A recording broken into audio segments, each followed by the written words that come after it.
Students welcome back to our channel physics tutor 2363. ఈ రోజు మనం 7th క్లాస్ సైన్స్ చాప్టర్ అయిన ఎలక్ట్రిసిటీ అనగా విద్యుత్ ఈ పాఠంలో ఉండే కొన్ని మల్టిపుల్ చాయిస్ క్వశ్చన్స్ కి ఇప్పుడు ఆన్సర్స్ ఎక్స్ప్లెయిన్ చేస్తాను. ఈ బిట్స్ అనేవి మీకు టెట్ డిఎస్సి ప్రిపేర్ అయ్యే వారికి అలాగే ఎన్ఎంఎంఎస్ ప్రిపేర్ అవుతున్న ఆస్పిరెంట్స్ కి కూడా చాలా యూస్ఫుల్ గా ఉంటాయి. Okay, let's start the video. Question number 1. ఒక ఇంటిలో 50 వాట్స్ బల్బులు 4, 60 వాట్ బల్బులు 5 అయినా అవి 6 గంటల చొప్పున రోజు వాడితే నెలకు చేసే విద్యుత్ శక్తి ఎంత?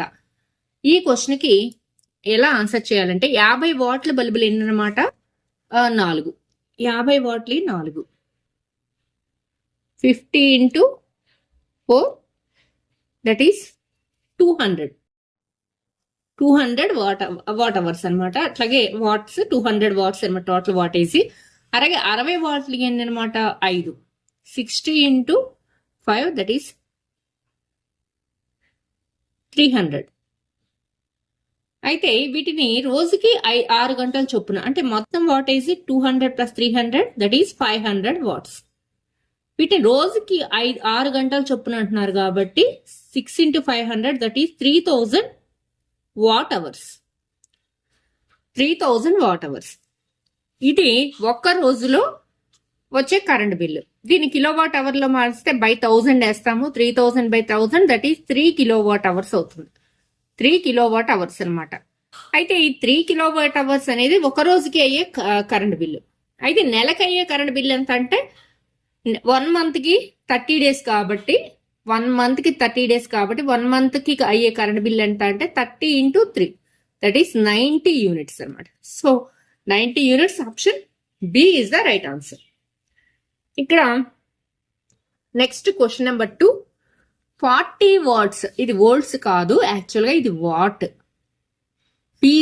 40 వాట్లు, 40 వాట్ల సామర్థ్యం గల 5 బల్బులు, ఇది ఖర్చులు కూడా కాదు, బల్బులు రోజుకు 5 గంటల చొప్పున వాడిన నెలకు అయ్యే కరెంట్ బిల్ ఎంత? ఇది ఇక్కడ స్పేస్ ఫర్ చిన్న అంశాలు రాసుకుందాం.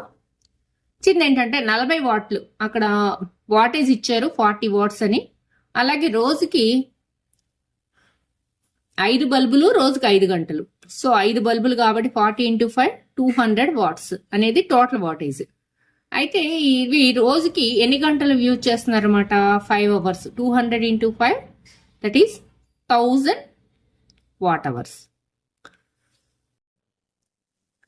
ఇక్కడ మనం ఒక్కొక్క బల్బు యొక్క వాటేజ్ ని ఎన్ని బల్బులు ఉన్నాయో ఆ నెంబర్ తో మల్టిప్లై చేస్తున్నాం. దాని ద్వారా టోటల్ వాటేజ్ వస్తుంది. ఈ టోటల్ వాటేజ్ ఎన్ని గంటలు వాడుతున్నాం, ఆ బల్బులు ఎన్ని గంటలు వాడుతున్నామో ఆ నెంబర్ తో మల్టిప్లై చేస్తే మనకి 1000 వాట్ అవర్స్ అని ఎలక్ట్రికల్ కన్జంప్షన్ అంటే విద్యుత్ వినియోగం ఎంతో వస్తుంది అనమాట. వాట్ అవర్స్ లో వస్తుంది. ఈ వాట్ అవర్స్ లో వచ్చిన ఈ విద్యుత్ వినియోగాన్ని కిలో వాట్ అవర్ లో మార్చాలంటే 1000 by 1000, that is kilo watt hour. ఇది కిలో వాట్ అవర్ లో కన్వర్ట్ అయిపోతుంది. That is 1 kilo watt hour. 1 kilo watt hour అంటే ఎంత అనమాట? 1 యూనిట్. ఇది 1 యూనిట్. మనకు కరెంట్ బిల్లు ఇన్ని యూనిట్లు వచ్చింది, 300 యూనిట్లు వచ్చింది, 200 యూనిట్లు అని చెప్పుకుంటాం కదా. దానికి కరెక్ట్ వర్డ్ ఏంటంటే కిలో వాట్ అవర్, KWH అనమాట. 1 యూనిట్ రోజుకి అయ్యే కరెంట్ బిల్ అనమాట. ఇది ఒక రోజుకి 1 యూనిట్ కరెంట్ బిల్ కాలుతుంది. ఎంత? 40 వాట్లు గల బల్బులు 5 ఉండి ఒక్కొక్క దాన్ని 5 గంటల చొప్పున యూజ్ చేస్తే అప్పుడు మొత్తం కరెంట్ బిల్లు రోజుకి 1 యూనిట్. ఇక్కడ క్వశ్చన్ ఏమడిగారు మనల్ని? రోజులకి నెలకి అయ్యే కరెంట్ బిల్లు. ఒక రోజుకి 1 యూనిట్ అంటే 30 రోజులకి 30 యూనిట్లు. So option D is the right answer. Next question number 3. ఒక పట్టణంలో యూనిట్ కి 3 రూపాయల చొప్పున వసూలు చేస్తున్నారు. అయితే 80 వోల్ట్స్ ఫ్యాన్ రోజుకి 10 గంటలు పనిచేస్తే నెలకు అయ్యే ఖర్చు. ఇది కూడా మనం స్పేస్ ఫర్ రెఫరెన్స్ లో చేద్దాము. ఒక పట్టణంలో రోజుకి యూనిట్ కి అయ్యే కాస్ట్ 3 యూనిట్లు అని చెప్పారు, 3 రూపాయలు. అయితే ఒక యూనిట్ కాస్ట్ 3 రూపీస్ అని ఇచ్చారు. ఒక యూనిట్ కాస్ట్ ₹3. ఇది మనకి ఇప్పుడు అవసరం లేదు. మొత్తం అసలు ఎన్ని యూనిట్ కరెంట్ బిల్లు వస్తుందో తెలుసుకుంటే అప్పుడు యూనిట్ కాస్ట్ తో మనం మల్టిప్లై చేయొచ్చు.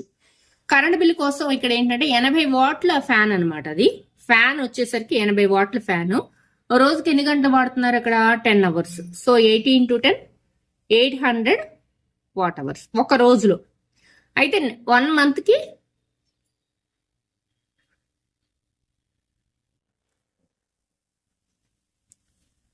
30 days. So total bill in 1 month. ఒక నెలకి కరెంట్ బిల్ ఎంత అనమాట? 30 × 800 మనకి 24 యూనిట్లుగా రావడం జరిగింది. ఒక యూనిట్ కి 3 రూపాయలు చొప్పున 24 యూనిట్లకి ఎంత? 24 3 72 రూపాయలు. Option B 72 rupees. Question number 6. 60 వాట్ల ఫ్యాన్ 2 గంటల్లో ఉపయోగించే విద్యుత్ శక్తి ఎంత? 60 వాట్లకి ఫ్యాను అని అంటున్నారు, అలాగే 2 గంటలు. 60 × 2 hours. 60 × 2 120 what hours. అయితే దీన్ని కిలోవాట్ అవర్స్ లో మార్చాలంటే 120/1000. 0 0 cancel. That is 0.12 kilowatt hours లేదా 0.12 యూనిట్స్. సో ఆన్సర్ ఎక్కడ ఉందన్నమాట? 0.12. Option C is the right answer. Question number 5. ఈ క్రింది వానిలో విద్యుత్ అయస్కాంతం కలిగి ఉండని పరికరం ఏంటి? విద్యుత్ వల్ల అయస్కాంత ప్రభావం అన్నమాట. విద్యుత్ అయస్కాంతం ఉండడం అంటే TV, electric fan, radio, electric heater. ఇక్కడ ఈ ఎలక్ట్రిక్ హీటర్ లో మనకి అయస్కాంతంతో పని ఉండదు కాబట్టి so option D is the right answer. Question number 6. ఈ క్రింది వానిలో బల్బులలో వాడే ఫిలమెంట్ తయారీకి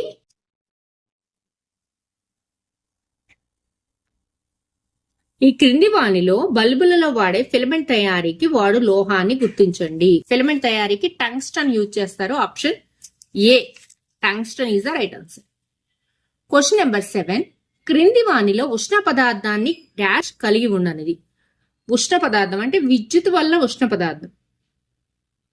అదేంటంటే ఎలక్ట్రిక్ ఇస్త్రీ పెట్టి, ఎలక్ట్రిక్ హీటరు, ఎలక్ట్రిక్ ఓవెన్ వీటన్నిటిలో ఉంటుంది, కానీ విద్యుత్ గంటలో ఉష్ణంతో సంబంధం లేదు కాబట్టి option D is the right answer. Question number 8. మన ఇండ్లలో బల్బులను ఏ విధంగా సంధానిస్తారు? ఇండ్లలో బల్బును సంధానించే విధానం సమాంతర విధానం. అందువల్ల ఏదైనా ఒక బల్బు ఆఫ్ అయిపోయినా లేదా ఫ్యూజ్ కొట్టేసి మనకి పాడైపోయినా సరే మిగిలిన బల్బులన్నీ కూడా మామూలుగానే పనిచేస్తాయి. Question number 9. బల్బులో విద్యుత్ ప్రవహిస్తున్నప్పుడు అవి కాంతిని ఇచ్చుటకు కారణం. అది ఆప్షన్ ఏ ఉష్ణ ప్రభావం. ఫిలమెంట్ వేడెక్కింది కాబట్టి వేడెక్కిన ఫిలమెంట్ ద్వారా మనకి లైటింగ్ అనేది వస్తుంది అనమాట. Question number 10. క్రింది వానిలో విద్యుత్ శక్తిని ఉత్పత్తి చేయనిది. జనరేటర్ ఉత్పత్తి చేస్తుంది. మోటార్ అనేది విద్యుత్ శక్తిని ఉపయోగించుకుని నడుస్తుంది కానీ విద్యుత్ను ఉత్పత్తి చేయదు. బ్యాటరీ ఘటమన్నా బ్యాటరీ అన్నా ఒకటే, సెల్. సో ఉత్పత్తి చేయనిది ఏంటనమాట? మోటార్. Question number 11. ఘటాల శ్రేణి సంధానాన్ని సూచించు గుర్తు. ఇది option A plus minus connection అనమాట. Option A is the right answer.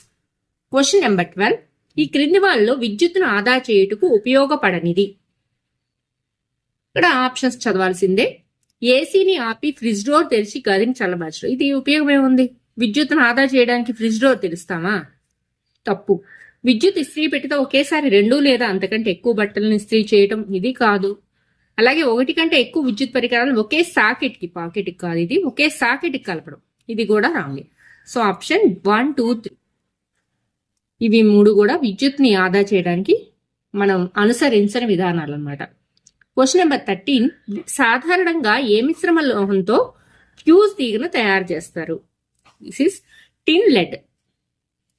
తక్కువ మెల్టింగ్ పాయింట్ ఉన్న లోహంతో విద్యుత్ ఫ్యూజ్ను తయారు చేస్తారు. ఎందువల్ల అంటే ఓవర్లోడ్ జరిగినప్పుడు ఫ్యూజ్ యొక్క తీగ త్వరగా మెల్ట్ అయిపోతే ఏం జరుగుద్ది అనమాట, మిగిలిన పరికరాలన్నీ కూడా సేఫ్ గా ఉంటాయి. Question number 14. రాగి తీగను సంధాన తీగగా ఉపయోగిస్తారు ఎందుకు?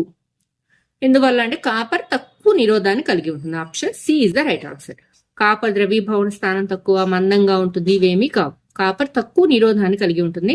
అన్నిటికంటే బెస్ట్ కండక్టర్ ఆఫ్ ఎలక్ట్రిసిటీ మరి మీకు తెలుసో లేదో, బెస్ట్ ఉత్తమ విద్యుత్ వాహకం ఏదనమాట? వెండి, silver, AG. Best conductor of electricity silver, second ప్లేసే కాపర్ అన్నమాట. ఎందుకు మరి సిల్వర్ యూజ్ చేయరు అనమాట, కాస్ట్లీ కాబట్టి.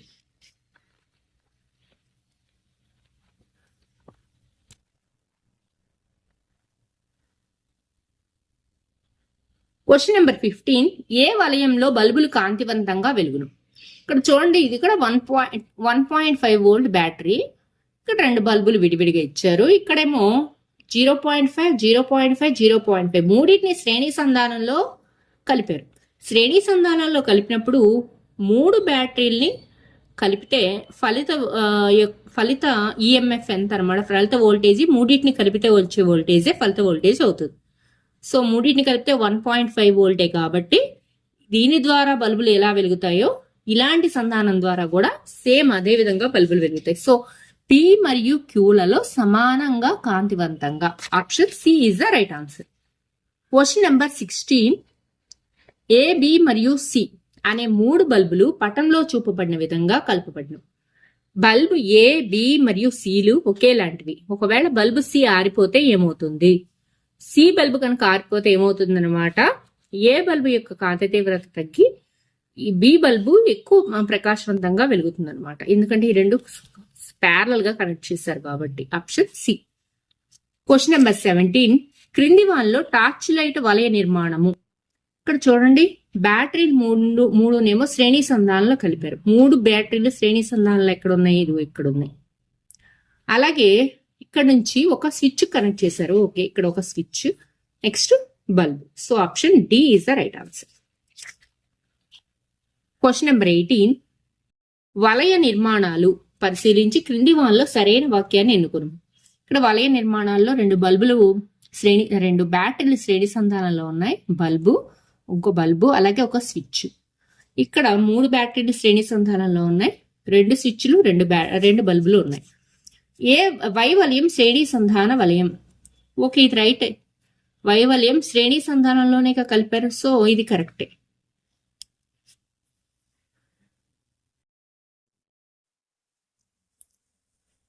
ఓకే, ఇది ఇక్కడ చిన్న మిస్టేక్ ఉంది, గమనించండి. ఇక్కడ వరకు అయితే శ్రేణి సంధానమే,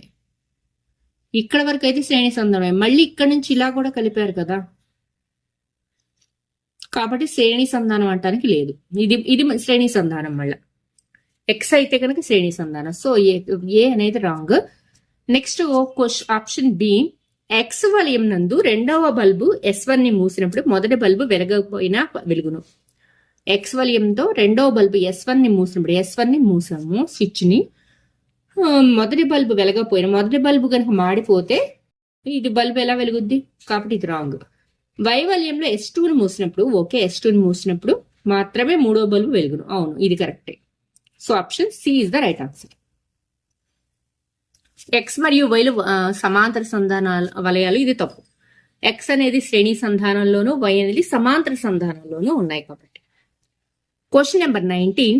ఒక బల్బు పైన 60 వాట్స్ 220 వోల్ట్స్. ఇది వాట్స్, యాక్చువల్ గా ఇది వాట్స్. 60 వాట్లు 220 వోల్ట్లు అని వ్రాయబడి ఉంది. ఇది దేన్ని సూచిస్తుంది? బల్బు 220 వోల్ట్ కలిపినప్పుడు ప్రతి సెకనుకు 60 జోళ్ల విద్యుత్ శక్తిని గ్రహించును. ఇది కరెక్ట్ ఆన్సర్. 220 వోల్ట్స్ మనకి గృహోపకరణాలకి సప్లై చేసే వోల్టేజ్ ఎంత అనమాట? 220 వోల్ట్స్. దాని మీద బల్బు మీద 60 వాట్స్ ఉంది కాబట్టి సెకండ్కి 60 జోళ్ల విద్యుత్ శక్తిని, జోల్స్ పర్ సెకండ్, అదే వాటేజ్ అనమాట. So option A is the right answer.